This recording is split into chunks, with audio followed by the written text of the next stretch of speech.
Welcome back to Sterlinx. Today's video is a very important one, guys. It's about how to prepare for Q4.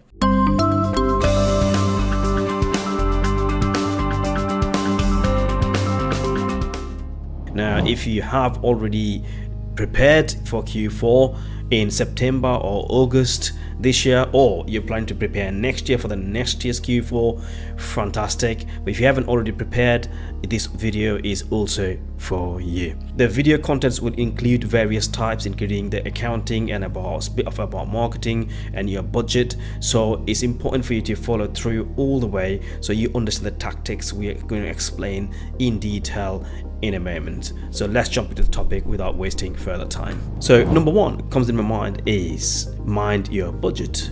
Now, budget is extremely important. What you don't like to do is spend more money than you have saved in your business bank account or in your cash flow, because it can be a very risky one. At the same time, it can be very profitable. So here is how to balance it out.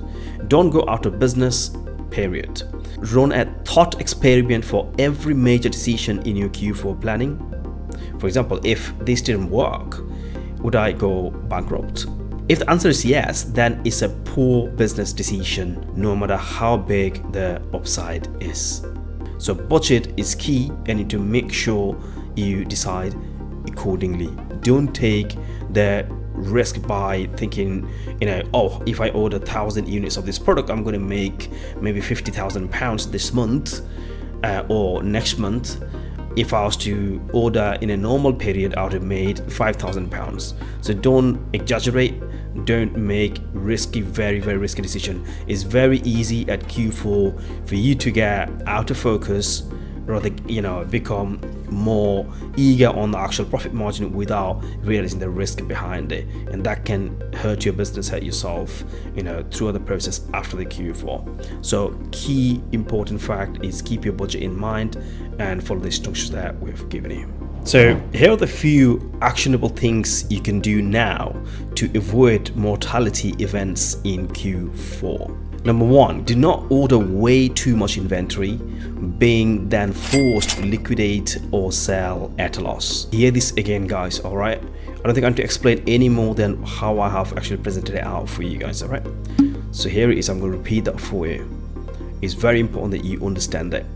Do not order way too much inventory, being then forced to liquidate it or sell at a loss at a later stage. So don't get too excited and order way too many inventories beyond actual reality. Number two is avoid having inventory shipments severely delayed, lost or damaged, leaving you with nothing to sell. When you ordering the inventories, ensure they're fully insured and use a reputable company for the transportation, and make sure the process is smooth, such as if the ET and ETDs are not met, you're going to lose money, because Q4 is all about timing, and there are also lots of delays, so you have to be quite early. That's what I'm saying. I might have launched this video a little bit later, but it's a forever green topic. You can use it anytime if you're listening to it today or 10 years later of this period of production. So you can use it next year, following year, and throughout the business. Prepare well early. Order your stock at least 2 months early if it's a sea freight. Order your stock at least a month early if it's an air freight. Make sure everything's in hand by beginning or middle of September.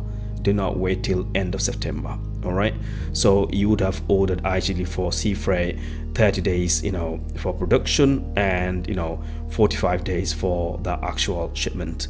So that would have taken you back to June then, right? Or July, in fact. Now, third one, do not get Amazon account suspension. Just don't do review manipulation or IP infringement, and you should be fine. Amazon is very important. Without Amazon, since you're an Amazon seller, you won't be able to operate your business. So don't do any nasty tactics against the Amazon seller policies. Keep your account stats performance healthy at all times.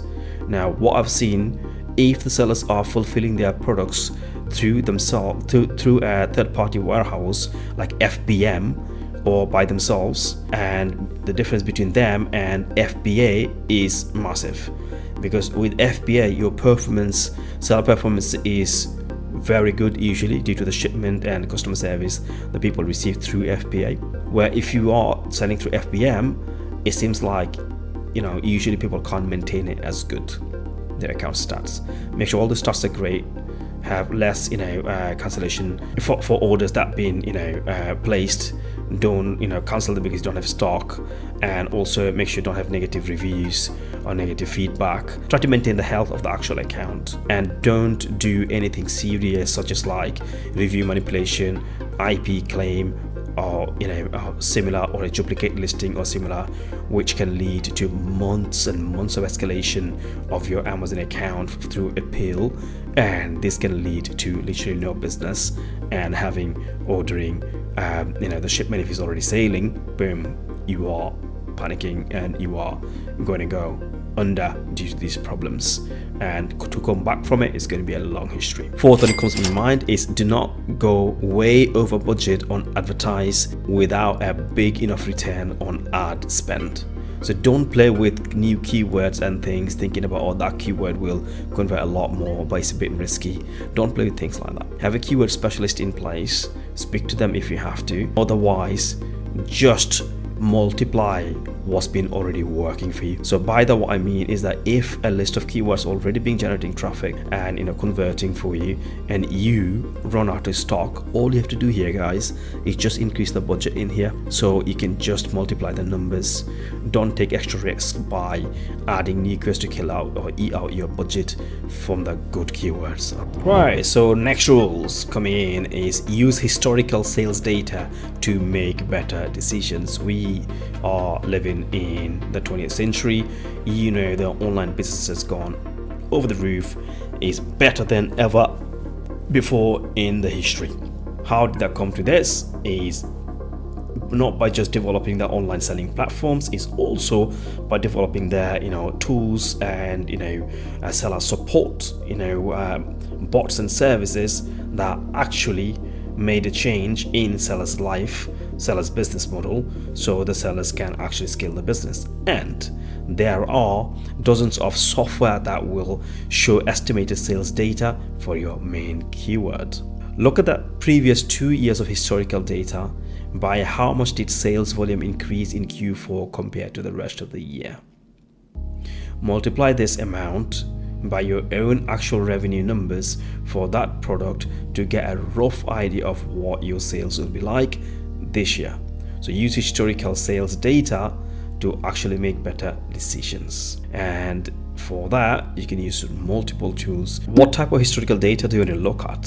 So the historical data, you need to look at things like the sales volume, the average advertising spend, what keywords converted, and what are your competitor stats are like. So to get all this data, you can use multiple software such as like Helium 10, Jungle Scout, and a couple of like Seller Legend or something similar. So there are a couple of software, these couple of software that you can use. So a Helium 10 is a big one, and you should definitely take leverage on Helium 10 and try to use the data that you receive from them. They are like top of the range, and I really like Helium 10 myself. So use software like this and try to help your improving your stats by actual sales data that you receive from Helium 10, so you can make better decisions. But if you've been already selling this product for a couple of years, you can also go back to your Amazon sales history for the last 3 years, and you can look into this yourself about what worked, what didn't, why did they work, where they didn't. You can find out all those. It's a bit time consuming that way, but I think a software tool will help you out quite impressively. So rule number 3, use backup channels. Anytime you have a huge chunk of your business capital tied up in a do or die situation like Q4, it's important to limit your downside risk. Just do the minimum necessary work to set up one other sales channel, whether it's your own website, Walmart, or eBay or something else. That way you have a way to move inventory in a worst case scenario on Amazon, and you won't be stuck with $75,000 of grill bushes. The reason for saying that, don't put all your eggs in one basket. Since your business is already growing and you want to, kind of, or maybe you already, you do this as a full-time business, it's important that you have backup channels ready.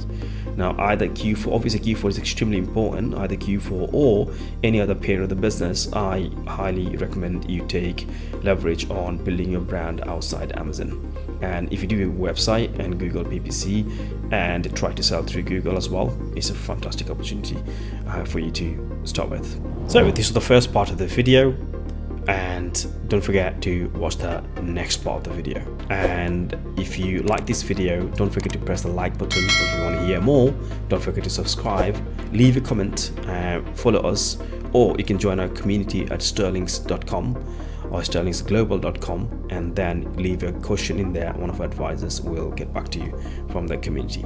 So thanks very much, have a nice day ahead, and I'll catch you on the next one. Bye bye.